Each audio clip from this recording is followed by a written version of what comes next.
itu berubah. Akhir karir atlet kita bisa sampai ke Olimpiade. Sehingga nanti PON 2028 itu fokus ke cabang-cabang Olimpiade dulu yang ditambahkan. Setelah itu baru ke cabang-cabang SEA Games, Asian Games, BBON, baru cabang-cabang lainnya. Sehingga apa? Kita punya PR besar untuk mewujudkan tersebut. Jadi atlet kita sekarang dia bukan hanya selesai PON dia berakhir, dia bisa sampai ke ajang internasional sampai di Olimpiade. Ya, ini pastinya dengan terpilih ini jauh dari kepentingan politik ya. Nah itu pasti itu paling utama. Nah makanya kemarin kita pada saat kita bincang-bincang dengan kawan-kawan kondisi Indonesia, kita coba memunculkan suatu wacana. Kalau bisa pemerintah pusat itu membuat suatu peraturan di mana APBD daerah itu dicadangkan. Kalau tidak ada event besar, 1% anggaran untuk olahraga, bukan untuk KONI ya. Semacam perda gitu. Mungkin cuman dari pusat turunnya. Jadi kalau di pusat turun untuk KONI-nya, di daerah dari pemerintah daerah untuk KONI Sumatera Barat, katakan di kabupaten kota untuk masing-masing daerah. Masing-masing APBD daerahnya itu dicadangkan kalau tidak ada event besar, katakan 1% dari APBD. Kalau ada event besar, kalau bisa 1,5 sampai 2%. Sekarang kita asumsi. Kalau misalnya ini untuk olahraga ya, jadi bukan buat KONI, bukan hanya untuk KONI. Asumsi lah, kalau kita APBD Sumatera Barat ada 6 triliun, kalau diambil 1%-nya kan 60 miliar. Nah itu kan sangat cukup untuk olahraga, dan itu setiap tahun seperti itu. Sehingga apa?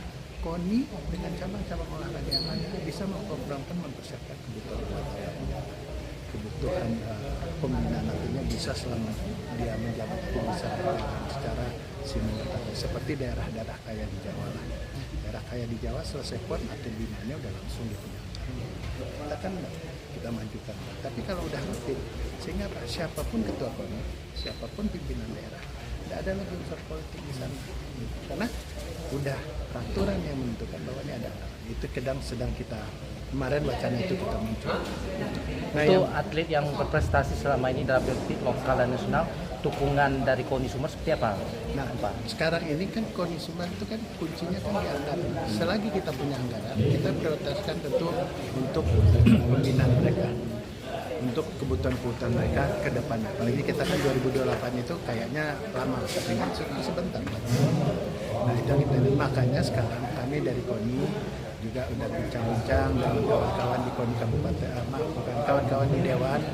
Kami sarankan ke kawan-kawan Dewan, kalau sekarang mereka ketua memegang cabur, alhamdulillah dana pokir mereka dimanfaatkan. Tapi kita sekarang menghimbau beberapa kawan-kawan yang kita kenal secara personal, kalau bisa dia memilih satu cabur yang mau dia bina menjadi bapak angkat. Kenapa?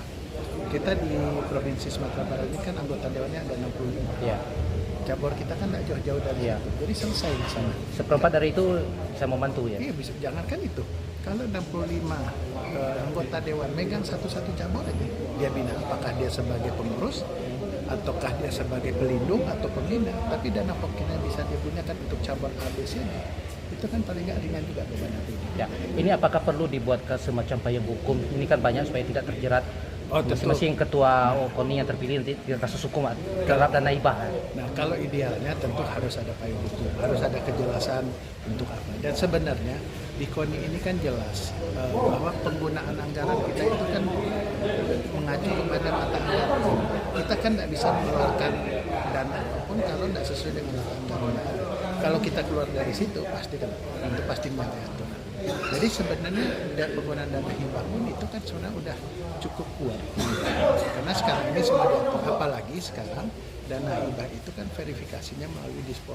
Jadi kan ada kontrol dari pemerintah.